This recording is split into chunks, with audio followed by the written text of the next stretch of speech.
In this series of videos, I am going to go through some function basics of what you might find in an algebra or algebra 2 or a college algebra course. And you can see with these first four examples here, we will be talking about the evenness and oddness of functions. So for part A, if f of negative x equals, well, we got to figure out what goes in this blank. Let's keep reading. Then f of x is even. So even functions will turn f of negative x into f of positive x, meaning that none of the signs change when you do this. As for the odd function, f of negative x will equal negative f of x. Or another way to say it is that all the signs of the terms will change. It gets a little different when you start looking at rational functions, but we can talk about that in a later video. As far as C and D is concerned, we want to talk about what the graphs of even and odd functions look like. So an even function, an even f of x, is symmetric to the y-axis. It has this reflectional symmetry around the y-axis. If you fold a graph along the y-axis, it'll land exactly on itself. Part D, odd functions are symmetric to the origin. And this is a rotational symmetry. If you take the graph and you rotate it on your table, on your desk, 180 degrees, so that the bottom becomes the top and the top becomes the bottom, it will be the exact same graph. Usually these graphs will pass through the origin, but they do not have to. That's why we say symmetric to the origin. All right, so these next few down here, E, F, G, H, I, and J, have to do with function transformations. Like how would these negatives in E and F affect the graph of the function? Or how would these plus and minus 2's here affect the graph of the function? So this pink writing, if y equals f of x, then we're going to go E through J with all of these. If y equals f of negative x, this reflects the graph across the y-axis. And then similarly, if you have y equals negative f of x, that reflects the graph across the x-axis. And then with all these plus and minus 2's, I'm going to do G and I first. So if you add 2 inside a set of parentheses with x, what that will do is it will affect the horizontal movement of the graph. After all, you are adding 2 directly to the x variable. And so we know in G and I, the graph will be moving horizontally. So I'll just abbreviate here, horizontal. And the word we use for shifting within mathematics is a translation. So this first one would be a horizontal translation,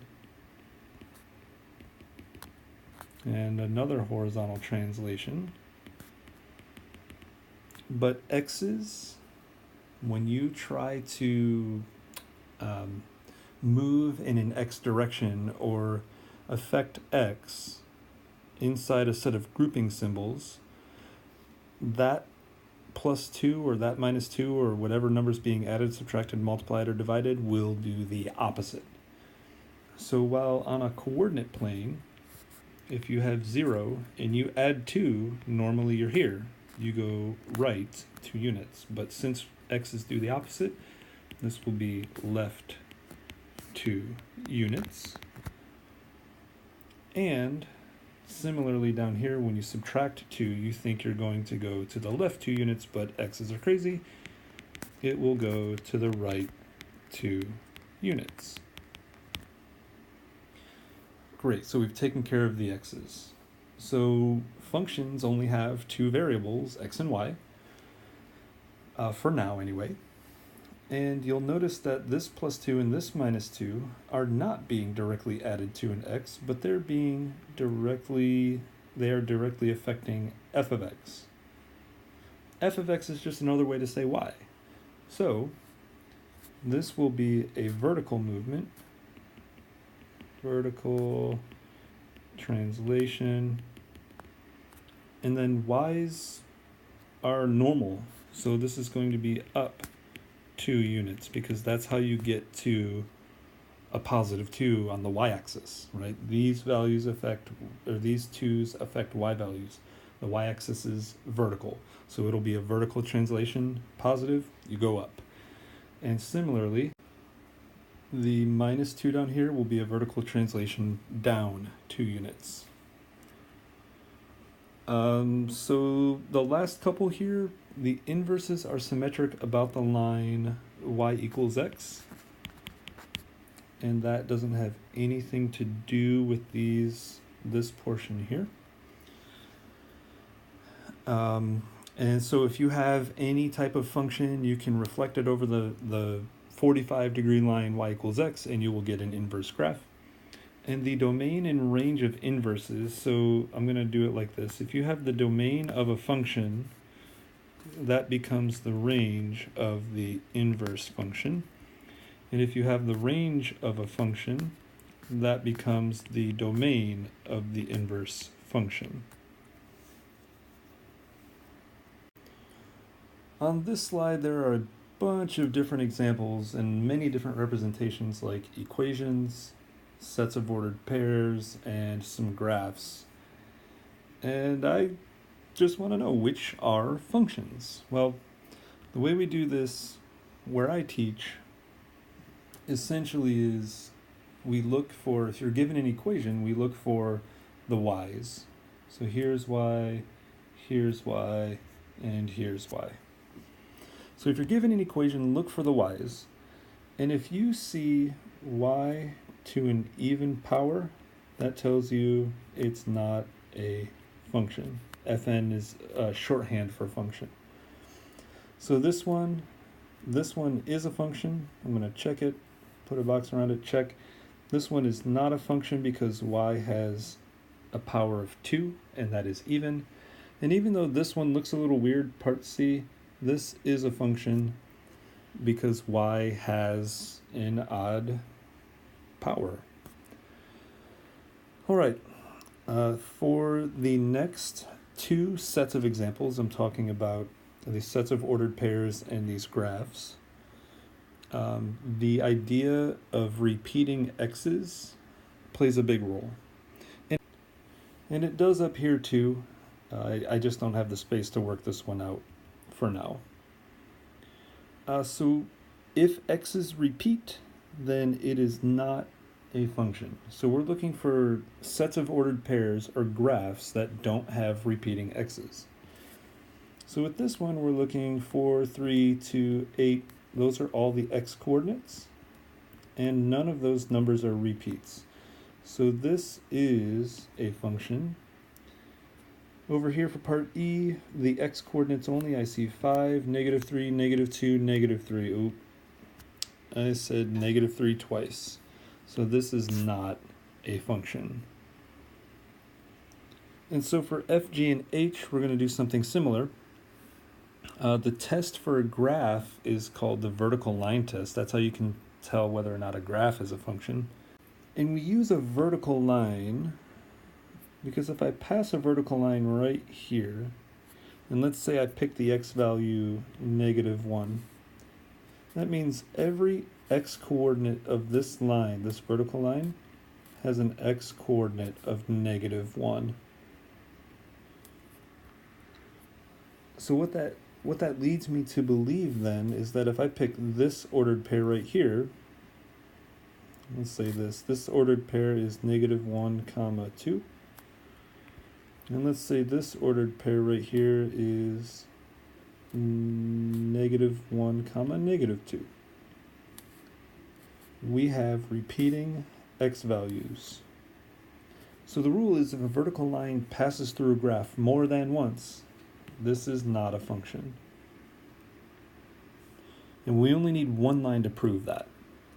So if I look at part G and I just come along and put a bunch of vertical lines through this graph, it doesn't look like any of them are going to hit the graph more than once. So part G, that graph does represent a function. And the same thing for part H. Now we've got this really weird thing happening right here, but we can put a vertical line through that and it only hits the graph once. So H also represents a function. On this slide, we just want to find some domains of functions, and I want to start out with, unless you see a square root or a denominator, then the domain will be all real numbers. So if you don't see either one of these things, then the domain is all real numbers. Now I'm looking at you, part B. It looks like part B has a square root, but really this is a cube root. And so the domain here is all real numbers. So let's see, what else can we do here? Let's start back at part A. So part A, whenever you have a square root, the square root tells you that whatever is on the inside must be bigger than or equal to 0. And that makes sense because when we're talking about functions, we're talking about graphs of those functions, and if you get something that is negative or less than 0, that means you're going to have imaginary values, and imaginary values cannot be graphed on a real coordinate plane. So we set the insides to be bigger than or equal to 0, and you solve for x. So I'm going to subtract 4 from both sides, get negative x is greater than or equal to negative 4. And then we have this thing, if you divide by a negative number or multiply by a negative number, that tells me that the inequality sign is going to change directions. So x is less than or equal to 4. So to get the domain in interval notation, I'm going to use my important number here, 4, and I know that the x values will be less than that. So I am going to be left. So numbers that are less than 4 are to the left of 4. So I'm going to have negative infinity to 4. So there's the domain for part A. Ooh, part B or part C gets a little different, even more so. So with part C, it looks like, at least if we're just looking at the denominator, it looks like that we can put any number we want to in here for x. But that simply isn't the case because there is a square root. The square root restricts the domain. So we've got to start with that square root. Let's start with the square root all the time. So we have x minus 2 needs to be bigger than or equal to 0, which means x is bigger than or equal to 2, which translates over into 2 off to infinity. Right? Numbers that are bigger than 2 are to the right, so the infinity will be to the right of 2. Cool. So we've taken care of the square root. Ooh, but over here I mentioned denominators. That's something we need to look out for. This has a denominator. Let's go through and find the restriction like you normally would. We set the denominator to not be equal to 0, which means x cannot be equal to 5. Well, the next question is that going to affect our domain that we figured out with the square root? Is 5 bigger than 2? And yep, you know what, it sure is. So we have to reach inside this domain here, find 5, and pull it out and throw it away. So we do that like this. Like I can get as close to 5 as I want, but I can't touch it. I have to hop over 5, start on the right side of 5, and then I can travel along to infinity.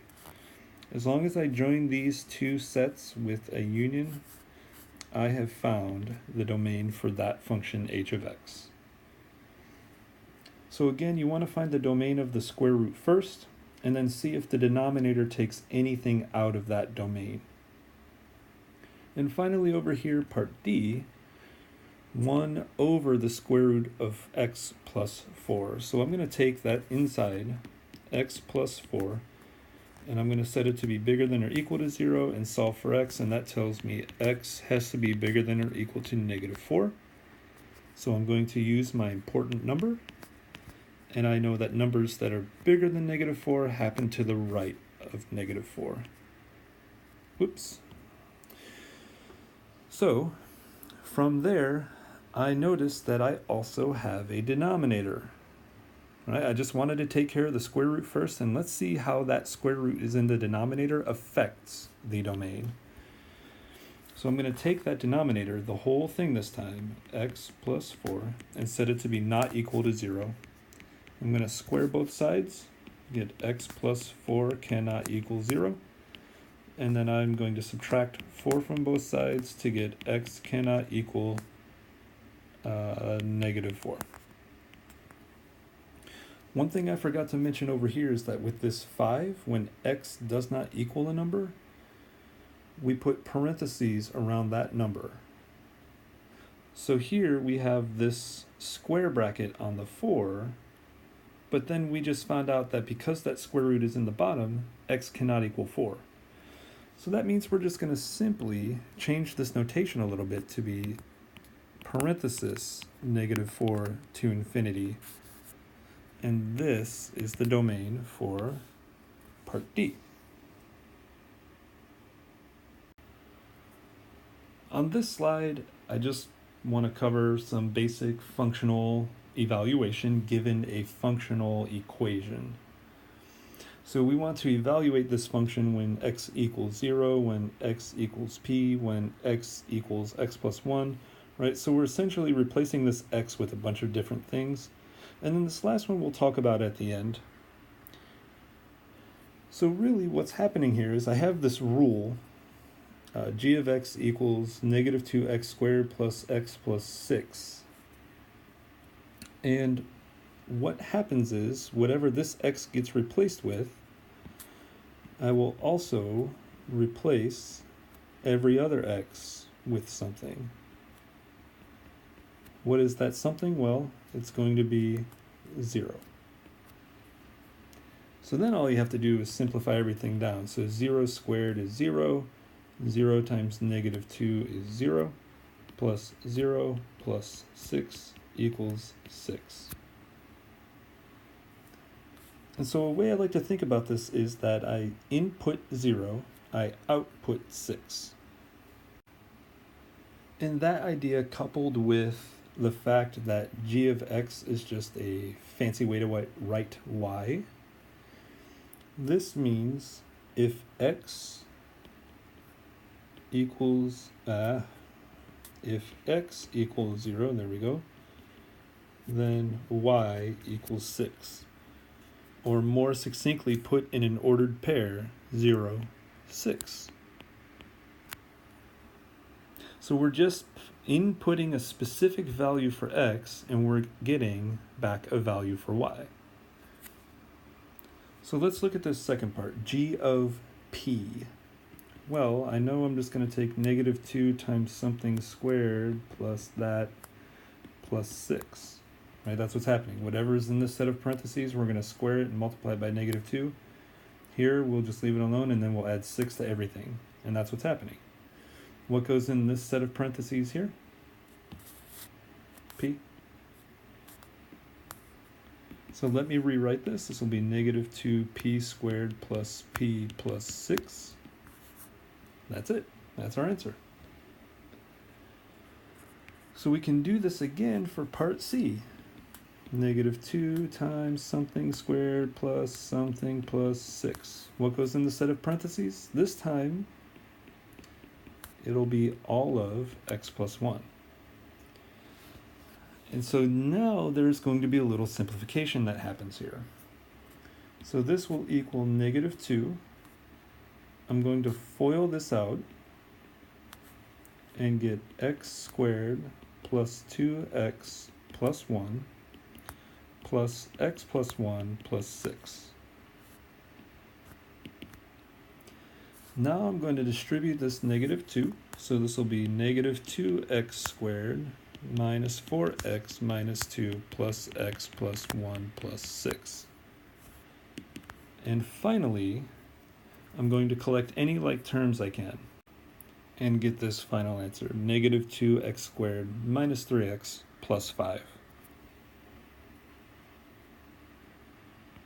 And that's fine. For these examples, substituting something in for x is a lot easier than this last one. This last one, we know a y value, right? Thinking about this input and output up here, we have a y value. We need to find x.